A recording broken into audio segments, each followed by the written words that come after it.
News 18 Madhya Pradesh Chhattisgarh की बादशाहत बरकरार, सबसे ज्यादा मार्केट शेयर के साथ नंबर 1 लगातार। प्यार और भरोसे के लिए आप सभी दर्शकों का शुक्रिया।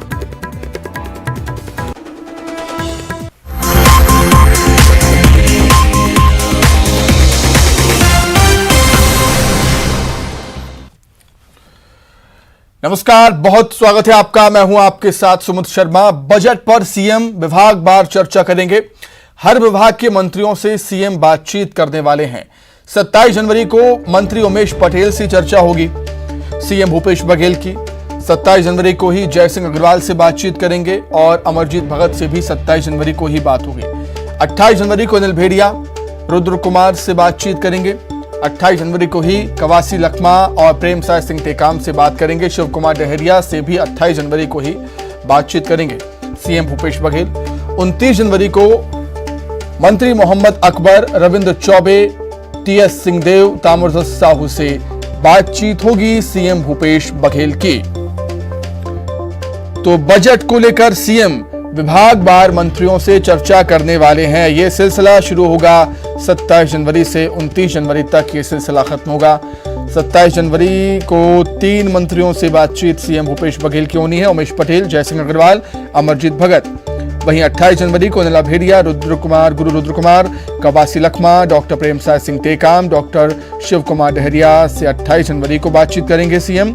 वहीं 29 जनवरी को मंत्री मोहम्मद अकबर, रविंद्र चौबे, टीएस सिंहदेव और ताम्रध्वज साहू से बातचीत होगी बजट को लेकर। तो हर विभाग के मंत्रियों से सीएम भूपेश बघेल की बातचीत होनी है बजट को लेकर।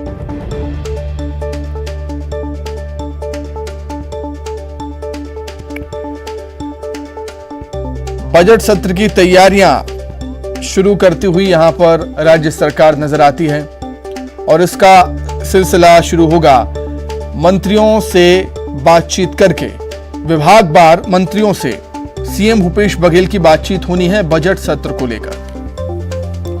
हर विभाग के मंत्रियों से सीएम भूपेश बघेल की बातचीत होनी है। 27 जनवरी को मंत्री उमेश पटेल, जयसिंह अग्रवाल, अमरजीत भगत से सीएम भूपेश बघेल की चर्चा है। 28 जनवरी को अनिल भेड़िया, गुरु रुद्र कुमार, कवासी लखमा, डॉक्टर प्रेमसाय सिंह टेकाम और शिव डहरिया से उनकी बातचीत होनी है।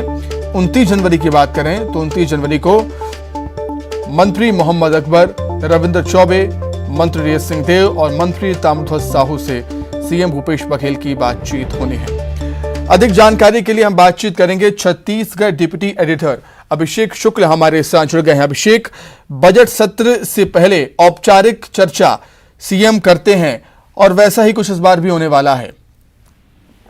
बिल्कुल, ये एक रूटीन प्रोसेस है। मुख्यमंत्री जब भी बजट पेश करते हैं, क्योंकि वित्त विभाग मुख्यमंत्री के पास है, इसीलिए वो अपने मंत्रियों से चर्चा करते हैं क्या उस विभाग की जरूरतें हैं। मंत्री उस बात का प्रेजेंटेशन वहां पर देते हैं और उस प्रेजेंटेशन के आधार पर मुख्यमंत्री अपने विवेक से तय करते हैं कि किस विभाग को कितना बजट दिया जाना है, कौन से विभाग की योजनाओं को प्रायोरिटी पे रखना है और किस तरीके से जनता को उसका फायदा मिल सके। तमाम ये चर्चा होती है और हर विभाग के मंत्री अपनी अपनी डिमांड वहां पर रखते हैं अपने विभाग को लेकर।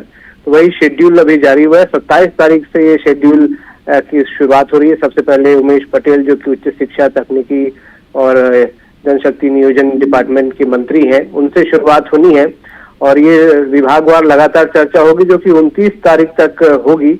29 तारीख को सबसे आखिरी मुख्यमंत्री के पास जो विभाग है, मुख्यमंत्री ने उसके लिए समय रखा है। ऊर्जा विभाग, खनिज साधन, जनसंपर्क जैसी के लिए विभागों के लिए मुख्यमंत्री ने सबसे आखिरी में अपने पास ये चर्चा का समय रखा है। उससे पहले ताम्रध्वज साहू, टीएस सिंहदेव जैसे मंत्रियों के साथ भी चर्चा होगी। तो कुल मिलाकर ये चूंकि चुनावी साल है तो पूरी कोशिश होगी कि ज्यादा से ज्यादा बजट और ज्यादा से ज्यादा काम करने की कोशिश हो। मुख्यमंत्री यही चर्चा यहाँ पर करेंगे और पूरी उम्मीद है कि जनता के लिए काफी लोकप्रिय बजट होगा। ठीक अभिषेक, बहुत शुक्रिया आपका तमाम जानकारी के लिए, जुड़ने के लिए बहुत धन्यवाद। तो इस बार विधानसभा में ई बजट पेश किया जाएगा। सीएम भूपेश बघेल ई बजट जारी करेंगे। होली के बाद संभव है बजट सत्र संभावित है। होली के बाद बजट को लेकर सचिव स्तरीय चर्चा पूरी होगी। बजट को अंतिम प्रारूप देने की तैयारियां हैं। विभागीय मंत्रियों के 3 दिनों का कार्यक्रम जारी हुआ है। विभागवार चर्चा करेंगे सीएम भूपेश बघेल। मंत्रियों से 1-to-1 चर्चा सीएम भूपेश बघेल की होनी है।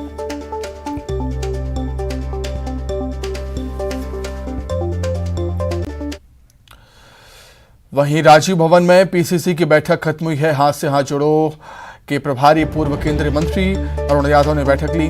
भारत जोड़ो यात्रा इतिहास बना चुकी है। प्रदेश के ब्लॉक स्तर पर यात्रा जाएगी। अरुण यादव का यह कहना है। अभियान की रणनीति पर मंथन हुआ इस बैठक में। 26 जनवरी से यात्रा की शुरुआत होने जा रही है।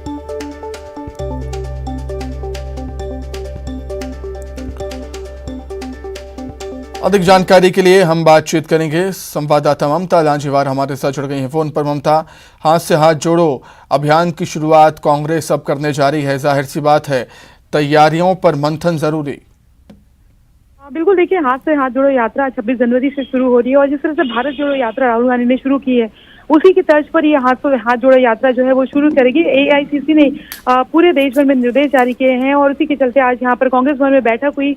अरुण यादव जो पूर्व मंत्री है वो भी आए हुए थे और उन्होंने ये बैठक ली। पीसीसी अध्यक्ष मोहन मरकाम, पूर्व सांसद पीसीसी अध्यक्ष मोहन मरकाम जो है वो भी इसमें मौजूद थे और इस बैठक में ये डिसीजन लिया गया कि कांग्रेस पार्टी के जो ब्लॉक हर ब्लॉक में जाएगी और ब्लॉक स्तरीय ये पूरा ब्लॉक स्तर से ये कार्यक्रम शुरू होगा जिसमें ब्लॉक के पदाधिकारी, जिले के पदाधिकारी, मंत्री और विधायक शामिल होंगे और लोगों के घरों में जाएंगे। इस बैठक के बाद बताया गया कि डोर टू डोर नॉक किया जाएगा और उन्हें बताया जाएगा कि राज्य सरकार की योजनाएं क्या है, केंद्र का फेलियर क्या है और किन मुद्दों को लेकर 2023 में लड़ाई जो है वो कांग्रेस पार्टी की रहेगी। 2024 की तैयारियां 2024 में क्या मुद्दे रहेंगे, बेरोजगारी का मुद्दा हो चाहे फिर महंगाई का मुद्दा हो, ये तमाम ऐसे मसले हैं जिसको लेकर कांग्रेस पार्टी का कहना है कि वो लोगों तक जाएंगे और बात पहुंचाएंगे। राज्य सरकार की जो अपनी योजनाएं हैं, जो कांग्रेस को ऐसा लगता है कि ये योजनाएं जो है वो पॉलिटिकली आने वाले समय में काफी मदद दिला सकती हैं, उन योजनाओं पर खासतौर पर फोकस होगा लोगों के बीच ले जाने के लिए। जी ममता, आपका बहुत शुक्रिया तमाम जानकारी के लिए। दुर्ग से खबर है। गृह मंत्री ताम्रध्वज साहू ने बयान दिया है। उनका कहना है कि शराब पकड़ना पुलिस का काम नहीं है।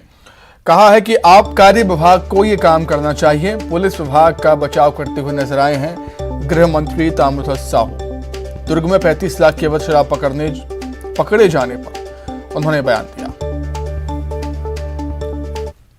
नाकाम साबित हुए 250 ट्रकों का जितना पकड़ा है वो पुलिस ही पकड़ रही है और कौन पकड़ रहा है, तो उसमें पुलिस की कहाँ नाकामी साबित होती है। आबकारी विभाग का मेन काम होता है, पुलिस विभाग का मेन काम नहीं होता।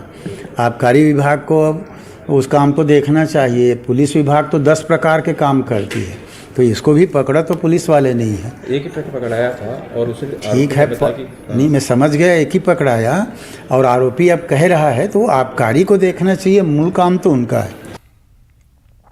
वहीं नेता प्रतिपक्ष पर पीसीसी चीफ ने पलटवार किया है। बीजेपी की क्या स्थिति है वो दिख रही है। मोहन मरकाम ऐसा कहते हैं। बीजेपी में तो प्रदेश अध्यक्ष बदल जाता है, नेता प्रतिपक्ष और प्रभारी बदल जाता है। नेता प्रतिपक्ष नारायण चंदेल के बयान पर पलटवार किया है पीसीसी चीफ मोहन मरकाम ने।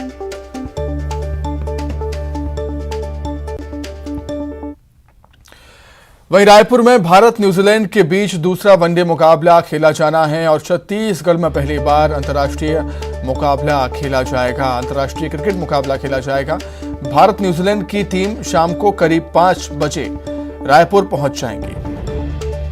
तो 21 जनवरी को ये मुकाबला होना है और छत्तीसगढ़ में पहली बार अंतर्राष्ट्रीय क्रिकेट मैच की शुरुआत इस मैच से हो जाएगी।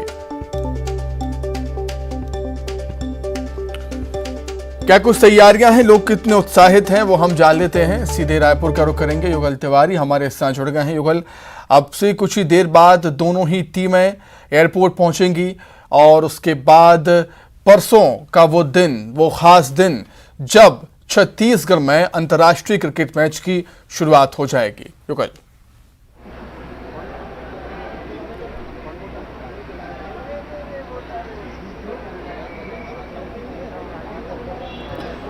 युगल, मेरी आवाज आप तक पहुंच रही है क्या? जी जी, बिल्कुल बिल्कुल। बिल्कुल युगल, क्या कुछ तैयारियां हैं? आपसे कुछ ही देर बाद दोनों ही टीमें पहुंचेंगी एयरपोर्ट और 21 तारीख को पहले अंतर्राष्ट्रीय मैच की शुरुआत हो जाएगी छत्तीसगढ़ में। जी देखिए, बिल्कुल पहले हम तस्वीर दिखाना चाहेंगे हमारे सभी दर्शकों को।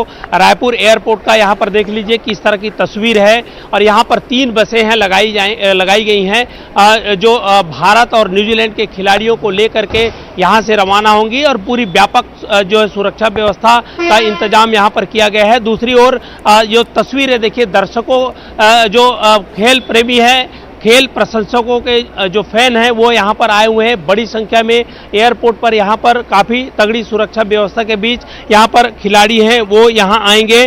और बड़ी बात यही है कि शुभमन गिल को देखने, ईशान को देखने और इस तरह से विराट कोहली को देखने तमाम ऐसे जो खेल प्रशंसक है वो यहाँ पर एयरपोर्ट पर मौजूद हैं। सुरक्षा के काफ़ी पुख्ता इंतजाम किए गए हैं और अलग अलग जोन में पूरी तरह से बांटा गया है ताकि खिलाड़ियों के लिए कोई तरह से किसी तरह की सुरक्षा का जो सुमित वो चूक है वो ना हो। और अब देख सकते हैं ये जो तस्वीर दिखा रही है कि बिल्कुल रायपुर एयरपोर्ट को बिल्कुल कॉरिडोर में बना दिया गया है और कोई भी जो बाहर का व्यक्ति है वो बिल्कुल एयरपोर्ट के भीतर नहीं घुस सकता। यहाँ पर पत्रकारों से लेकर के तमाम जो वीआईपी हैं, तमाम सभी का जो पास है वो चेक किया जा रहा है, आइडेंटिटी है वो चेक की जा रही है। और बड़ी बात यही है कि जब खिलाड़ी यहाँ पर आएंगे कुछ देर बाद ही तो ये मैच का जो आयोजन है 20 तारीख को अभ्यास के लिए जाएंगे। 21 तारीख को छत्तीसगढ़ में पहला ओडीआई मैच है वो होगा, उसको लेकर के खासा उत्साह है देखा जा सकता है। सीएस की जो टीम है वो भी यहाँ पर मौजूद है। इसके अलावा सुरक्षा व्यवस्था के लिए पुलिस के आला अधिकारी हैं, आईजी हैं, एसएसपी हैं, तमाम जो आला अधिकारी हैं वो वहाँ पर मौजूद है। निजी होटलों में इन तीनों बसों के माध्यम से खिलाड़ियों को ले जाया जाएगा और उसकी तैयारियां हैं वो पूरी कर ली गई है। और मैच को लेकर के काफी उत्साह है छत्तीसगढ़ में देखा जा रहा है। और टिकट जैसे ही टिकट खुलते हैं पूरी जो टिकट है बुक हो चुके हैं। 42,000 की जो क्षमता है शहीद वीर नारायण सिंह क्रिकेट स्टेडियम का, तो ये अनुमान है कि उस दिन खचाखच सुमित वो स्टेडियम है वो भरा रहेगा। जी सुमित, निश्चित तौर पर उम्मीद यही है कि जिस तरीके का मैच हैदराबाद में देखने को मिला क्रिकेट प्रेमियों को, वैसा ही मैच रायपुर में भी देखने को मिले। बहुत शुक्रिया युगल आपका जुड़ने के लिए। तमाम बातचीत के लिए आगे बढ़ते हैं। छत्तीसगढ़ के पूर्व मंत्री बृजमोहन अग्रवाल ने न्यूज 18 से खास बातचीत की। इस दौरान उन्होंने बीजेपी पर कांग्रेस के आरोपों पर पलटवार किया है। उन्होंने कहा है कि सरकार का काम आरोप लगाना नहीं होता, सरकार के पास बीजेपी के कार्यकाल के दौरान के भ्रष्टाचार के सबूत हैं। पूर्व मंत्री बृजमोहन अग्रवाल मेरे साथ हैं। सर, मुख्यमंत्री कह रहे हैं कि जो गुजरात मॉडल है उसमें टिकट कटेंगे और मुझे चिंता है रमन सिंह की और बृजमोहन अग्रवाल की, उनका क्या होगा? मुख्यमंत्री जी अपनी चिंता करें कि दोबारा वो सरकार में आएंगे कि नहीं, वो मुख्यमंत्री बनेंगे कि नहीं बनेंगे, भ्रष्टाचार के आरोपों में कहाँ तक घिरेंगे, उनको अपनी चिंता करनी चाहिए। बीजेपी की चिंता करने की जरूरत नहीं है।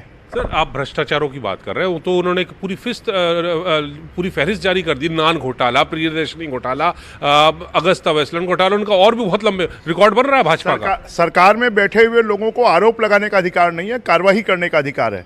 अगर घोटाले हुए हैं तो कार्रवाई करें ना। आज 15 साल में एक भी मामले में कहीं पर कोई ब्लॉट बीजेपी की सरकार पर नहीं लगा है।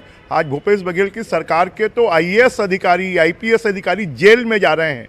ईडी 150 करोड़ की ईडी ने संपत्ति जब्त की है, 300 करोड़ का घोटाला बताया है। तो भूपेश बघेल जी का पास में इसका जवाब नहीं है, इसलिए वो आरोपों की जांच कराने की बजाय और वो आरोप लगाते हैं। सर, आप ही के यहाँ से कहा गया था कि साहब अरुण साव जो प्रदेश अध्यक्ष हैं कि धान खरीदी का 90% केंद्र दे रही है, इसमें उस पर भी वो कहते हैं कि ये वो अपनी जेब से थोड़ा ही दे रहे हैं, तो सबका है, मुझे भी उतना ही मिला, राज्य को मिला, अलग से कुछ नहीं मिला। अपनी पीठ ठोकने से काम नहीं चलेगा। केंद्र की सरकार अगर उनको मदद नहीं करे तो कंगाल हो जाएं। तनख्वाह बांटने के लिए उनके पास से पैसे नहीं है। धान खरीदी के लिए भी पूरा पैसा ऋण के रूप में केंद्र सरकार उपलब्ध करवाती है, उनके घर का पैसा नहीं। अंतिम सवाल सर, मंत्री हैं शिवडेरिया, वो आरोप लगाते हैं कि भाजपा के 15 साल के राज में 15,000 किसानों ने आत्महत्या की है। इसका जवाब दे भाजपा। ऐसा है, खाली आरोप लगाने से काम नहीं चलेगा। आपके पास में आंकड़े हैं तो कार्रवाई करें। आज 4 साल में 628 किसानों ने आत्महत्या की, उसका उनके पास में क्या जवाब है? तो ब्रजमोहन अग्रवाल साहब कह रहे हैं कि आरोप सरकार को नहीं लगाने चाहिए, उनको कार्रवाई करनी चाहिए। कैमरामैन विपिन के साथ नई दिल्ली से अशरफ काज़मी, न्यूज़ 18। आगे बढ़ते हैं, बात करेंगे मध्य प्रदेश की, जहां के सरकारी दफ्तरों में भ्रष्टाचारी बढ़े हैं।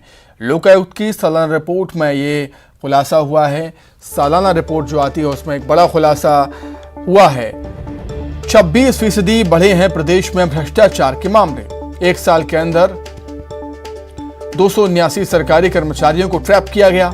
लोकायुक्त ने 25 विभागों में पदस्थ कर्मचारियों के ठिकानों पर छापे मारे।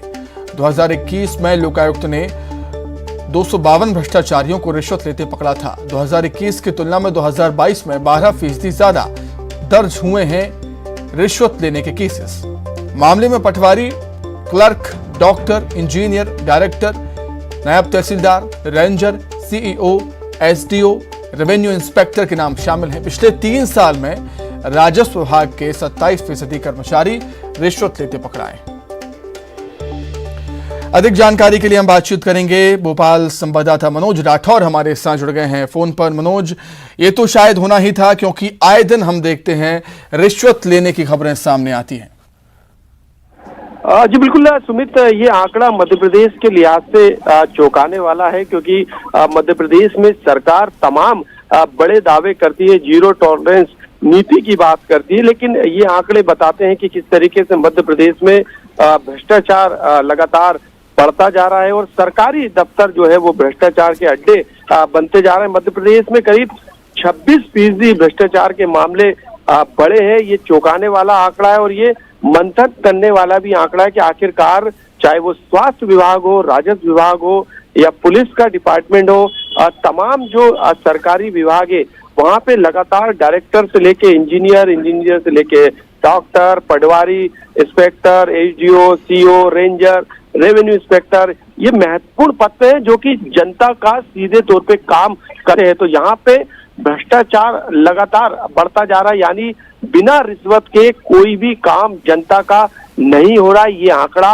उस ओर भी इशारा करता है और यही कारण है कि पिछले 3 साल में 9% पुलिसकर्मी रिश्वत लेते गिरफ्तार हुए, यानी जनता से सीधे कनेक्ट होने वाली सेवाओं के जो अधिकारी हैं वो किस तरीके से भ्रष्टाचार में लिप्त है। ये लोकायुक्त का आंकड़ा जो कि सालाना रिपोर्ट भी हम कह सकते हैं, उसमें ये बड़ा खुलासा हुआ है कि मध्य प्रदेश में 26% भ्रष्टाचार के मामले बढ़े और सरकारी दफ्तरों में जनता से जुड़े काम को लेकर किस तरीके से रिश्वतखोरी हो रही है, वो एक बड़ा ये उदाहरण है। लोक सेवा केंद्र खोल दिए गए हैं, लेकिन उसके बावजूद भी भ्रष्टाचार के मामले जो है वो थमने के नाम नहीं ले रहे। ठीक है मनोज, बहुत शुक्रिया आपका तमाम जानकारी के लिए।